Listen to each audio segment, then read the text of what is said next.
As you just heard, we're learning new information about the shooting inside the Cielo Vista Mall that left one person dead and 3 others injured.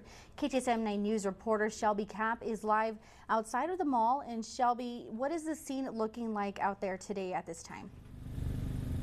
Yeah, Stephanie, the scene is much smaller than what we saw. A lot less law enforcement than yesterday. There is just an El Paso police officer outside of this entrance here where I am right now near the Dillards. There's also that crime scene investigation unit here as well. Now, at this time, the police are now saying that this was a random incident between 2 groups at the mall.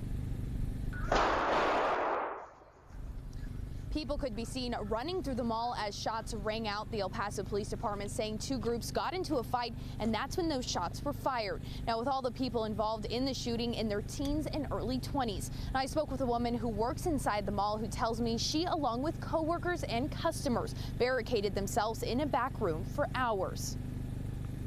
But in the moment, we had no idea. All we heard was the screams, the running, people trying to hide. And that's all we knew, and that's where the fear came from mostly. It's just what we heard, and it was a lot of yelling. A lot of memories back to that August 3rd. Rescue 14, Comfort 20, we're approaching Cielo Vista through the food court. We're arriving through Viscount and Mall.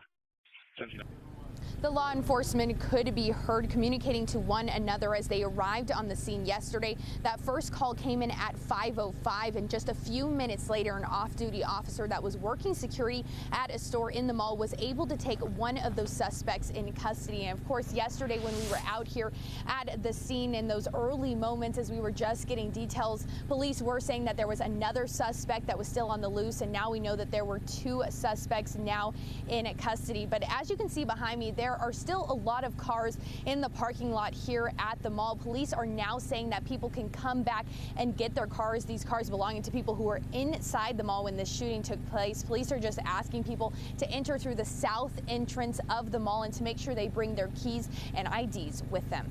Reporting live from East El Paso, Shelby Cap, KTSM 9 News.